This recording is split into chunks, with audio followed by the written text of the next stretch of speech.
കൊല്ലം പൂരത്തിൽ RSS നേതാവ് ഹെഡ്ഗേവാറിന്റെ ചിത്രം ഉയർത്തി പുതിയകാവ് ക്ഷേത്രം അണിനിരത്തിയ കുടമാറ്റത്തിലാണ് ചിത്രം ഉയർത്തിയത്.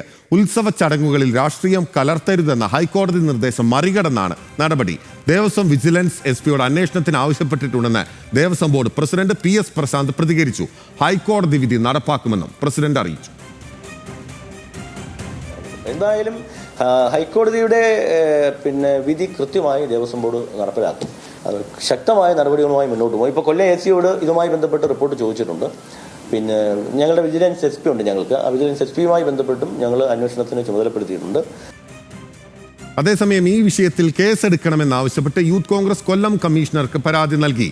കൊല്ലം പൂരം രാഷ്ട്രീയവൽക്കരിച്ചെന്ന് യൂത്ത് കോൺഗ്രസ് സംസ്ഥാന വൈസ് പ്രസിഡന്റ് വിഷ്ണു സുനിൽ ആരോപിച്ചു. കൊല്ലം ജില്ലയിലെ ഒരു മതേതരത്വം കാത്തു സൂക്ഷിക്കുന്ന കൊല്ലം ജില്ലയുടെ തന്നെ ഒരു അഭിമാനമായ ഒരു ഉത്സവം കൊല്ലം പൂരം. ആ കൊല്ലം പൂരത്തിന് അവിടെ രാഷ്ട്രീയം കലർത്തിക്കൊണ്ട് ഹെഡ്ഗേവാറിൻ്റെയും ഗോൾവർക്കറിൻ്റെയും അടക്കമുള്ള ചിത്രങ്ങൾ കുടമാറ്റത്തിൻ്റെ സമയത്ത് ഉയർത്തുന്നത് തികച്ചും ഒരിക്കലും രാഷ്ട്രീയം കലർത്തിക്കൊണ്ട് ആചാരങ്ങളെയും അനുഷ്ഠാനങ്ങളിലും രാഷ്ട്രീയം കലർത്തിക്കൊണ്ട് ഒരു മതേതരത്വത്തിന് തന്നെ ഒരു ഭീഷണിയാവുന്ന നിലപാടിലേക്കാണ് പോകുന്നത്. വിവരങ്ങളുമായി കൊല്ലത്ത് നിന്ന് ഷമീർ അബ്ദുൾ ആണ് നമുക്കൊപ്പം ചേരുന്നത് ഈ ഘട്ടത്തിൽ. ഷമീർ, ഏറ്റവും പ്രധാനപ്പെട്ട കാര്യം ഈ കൊല്ലത്ത് പാലക്കാട് ഉണ്ടായിട്ടുള്ള ഒരു പ്രധാനപ്പെട്ട സംഭവങ്ങളിൽ ഒന്ന് ഈ അവിടുത്തെ ഭിന്നശേഷി നൈപുണ്യ വികസന കേന്ദ്രവുമായി ബന്ധപ്പെട്ടുകൊണ്ട് ഹെഡ്ഗേവാറിൻ്റെ പേര് നൽകാനുള്ള തീരുമാനം വൻ വിവാദമായിരുന്നു. അതിനുശേഷമാണ് ഇപ്പോൾ ഒരു ക്ഷേത്രോത്സവവുമായി ബന്ധപ്പെട്ട് ഹെഡ്ഗേവാറിൻ്റെ പേര് ഉയർത്തിക്കാട്ടി മറ്റൊരു വിവാദം ഉണ്ടാവുന്നത്. എന്താണ് യഥാർത്ഥത്തിൽ സംഭവിച്ചത്? ക്ഷേത്ര ഉപദേശക സമിതിയുടെ വിശദീകരണം ലഭ്യമായിട്ടുണ്ട്. ബിനിൽ, ഈ കൊല്ലം പൂരം എന്ന് പറഞ്ഞാൽ ആശ്രമത്തുള്ള ശ്രീകൃഷ്ണസ്വാമി ക്ഷേത്രം നടത്തുന്ന ഒരു പൂരച്ചടങ്ങാണ് കൊല്ലം പൂരം. കൊല്ലം നഗരത്തിലെ 13 ക്ഷേത്രങ്ങളിൽ നിന്നുള്ള ചെറുപൂരങ്ങളാണ് ഈ കൊല്ലം പൂരത്തിനായി എത്തുന്നത്. ഇതിൽ പ്രധാനമായും കുടമാറ്റം നടത്തുന്നത് താമരക്കുളം മഹാഗണപതി ക്ഷേത്രത്തിൽ നിന്നുള്ളവരും അതുപോലെ തന്നെ പുതിയകാവ് ക്ഷേത്രത്തിൽ നിന്നുള്ളവരുമാണ് കുടമാറ്റ ചടങ്ങുകൾ നടത്തുന്നത്. നമ്മുടെ തൃശ്ശൂർ പൂരത്തിൽ പാറമേക്കാവും അതുപോലെ തിരുവമ്പാടി നടത്തുന്ന പോലെ ഇരു കൂട്ടരുമാണ് ഇത്തരത്തിൽ ഈ ഒരു കുടമാറ്റ ചടങ്ങ് നടത്തുന്നത്. ഈ കുടമാറ്റ ചടങ്ങിലാണ് പുതിയകാവ് ക്ഷേത്ര ഭരണസമിതി ഏർപ്പെടുത്തിയ കുടമാറ്റ ചടങ്ങിലാണ് ഹെഡ്ഗേവാറിൻ്റെ ചിത്രം ഉയർത്തിയത്.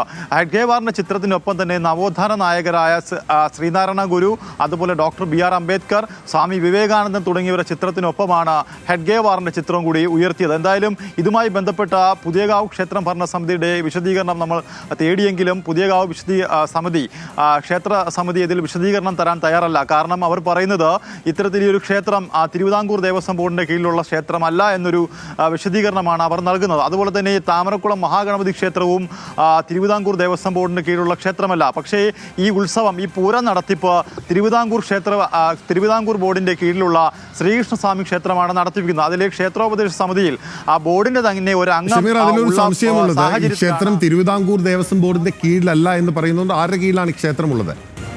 സ്വകാര്യ ദേവസ്വങ്ങൾ ഉൾപ്പെടെ ദേവസ്വം ബോർഡിന്റെ കീഴിലല്ലേ? ഇത്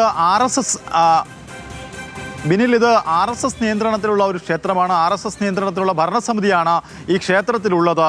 അതുകൊണ്ട് തന്നെ അവർ ഇതിലൊരു വിശദീകരണം നൽകാൻ തയ്യാറല്ല. പക്ഷേ ഇതിൽ ഏറ്റവും പ്രധാനപ്പെട്ട കാര്യം ഹൈക്കോടതി കഴിഞ്ഞ കടക്കൽ ക്ഷേത്രത്തിലും അതുപോലെ കോട്ടുകൽ ക്ഷേത്രത്തിലും ഇത്തരത്തിൽ ഗണഗീതം അതുപോലെ വിപ്ലവഗാനം തുടങ്ങി ആലപിച്ചപ്പോൾ ആ ക്ഷേത്ര മൈതാനങ്ങൾ ഇത്തരത്തിൽ രാഷ്ട്രീയവൽക്കരണത്തിന് ഉപയോഗിക്കരുത് എന്ന് ഹൈക്കോടതി പറഞ്ഞൊരു സാഹചര്യമുണ്ട്. പക്ഷേ ആ സാഹചര്യം മറികടന്നുകൊണ്ടൊരു കോടതി അലക്ഷ്യ നടപടിയിലേക്കാണ് ഇപ്പോൾ ഈ കാര്യങ്ങൾ പോയിരിക്കുന്നത്. ഇതിൽ ഏറ്റവും പ്രധാനപ്പെട്ടത് ശ്രീകൃഷ്ണസ്വാമി ക്ഷേത്രമാണ് ഇത്തരത്തിൽ ഈ ഒരു ഉത്സവം ആശ്രമ മൈതാനത്ത് സംഘടിപ്പിക്കുന്നത്. അതിൽ തന്നെ തിരുവിതാംകൂർ ദേവസ്വം ബോർഡിൻ്റെ ക്ഷേത്രോപദേശക സമിതിയിൽ ഒരാളുണ്ട്. അതുകൊണ്ട് തന്നെ അവർ അറിഞ്ഞിരിക്കണം എന്തൊക്കെയാണ് അവിടെ നടക്കാൻ പോകുന്ന പരിപാടികളെന്ന്. അതുകൊണ്ട് തന്നെ നേരത്തെ തിരുവിതാംകൂർ ദേവസ്വം ബോർഡ് തന്നെ ഇപ്പോൾ ഇതിൽ പ്രതികരിച്ചിട്ടുണ്ട്. കൊല്ലം അസിസ്റ്റന്റ് കമ്മീഷണറോട്, തിരുവിതാംകൂർ അസിസ്റ്റന്റ് കമ്മീഷണറോട് അടിയന്തര റിപ്പോർട്ട് നൽകാൻ നിർദ്ദേശിച്ചിട്ടുണ്ട്. എന്തായാലും സംഭവവുമായി ബന്ധപ്പെട്ട DYFI ഹൈക്കോടതി രജിസ്ട്രാർക്കും അതുപോലെ മുഖ്യമന്ത്രിക്കും DGPക്കും പരാതി നൽകി. അതുപോലെ യൂത്ത് കോൺഗ്രസിൻ്റെ സംസ്ഥാന വൈസ് പ്രസിഡന്റ് ഇതിലെ നേരത്തെ ഹർജിക്കാരൻ കൂടിയായ അഡ്വക്കേറ്റ് വിഷ്ണു സുനിൽ പന്തളവും ഇപ്പോൾ കൊല്ലം സിറ്റി പോലീസ് കമ്മീഷണർക്ക് പരാതി നൽകിയിട്ടുണ്ട്. എന്തായാലും സംഭവം ഇപ്പോൾ വിവാദമായിരിക്കുകയാണ്. വരും മണിക്കൂറുകളിൽ ആശ്രമം ശ്രീകൃഷ്ണസ്വാമി ക്ഷേത്രത്തിലെ ക്ഷേത്രോപദേശ സമിതിയുടെ വിശദീകരണം കൂടി നമുക്ക് ലഭ്യമാകുമെന്ന് പ്രതീക്ഷിക്കുന്നു. ബിനിൽ, ഓക്കെ, അവരുടെ പ്രതികരണം എന്താണ്, അവരുടെ വിശദീകരണം എന്താണ് എന്ന കാര്യത്തിൽ വ്യക്തത വരേണ്ടതുണ്ട്. ഷമീർ ചൂണ്ടിക്കാട്ടുന്ന അനുസരിച്ച് RSS നിയന്ത്രണത്തിലുള്ള ഒരു ക്ഷേത്രമാണ്. പക്ഷേ ഇപ്പോൾ തിരുവിതാംകൂർ ദേവസ്വം ബോർഡ് വളരെ കൃത്യമായി കാര്യങ്ങൾ അറിയിച്ചിരിക്കുകയാണ്. ഇതിലിപ്പോൾ ഹൈക്കോടതി വിധി പ്രകാരം അമ്പലങ്ങളിലോ അല്ലെങ്കിൽ ക്ഷേത്രോത്സവങ്ങളോ അതിൻ്റെ ആചാരങ്ങളോ ചടങ്ങുകളുമായി ബന്ധപ്പെട്ട് രാഷ്ട്രീയവൽക്കരിക്കരുത് എന്ന കർശനമായ നിർദ്ദേശം ഹൈക്കോടതിയുടെ ദേവസ്വം ബെഞ്ചിൻ്റെ ഭാഗത്തു നിന്നുണ്ട്. അതിൻ്റെ ലംഘനം നടന്നിട്ടുണ്ടെങ്കിൽ അത് കൃത്യമായി പരിശോധിക്കുമെന്ന് Devaswom board president PS Prashanth വ്യക്തമാക്കിയിരിക്കുന്നു. ഷമീർ അബ്ദുള്ളാണ് കൊല്ലത്ത് നിന്ന് വിവരങ്ങൾ നൽകിയത്.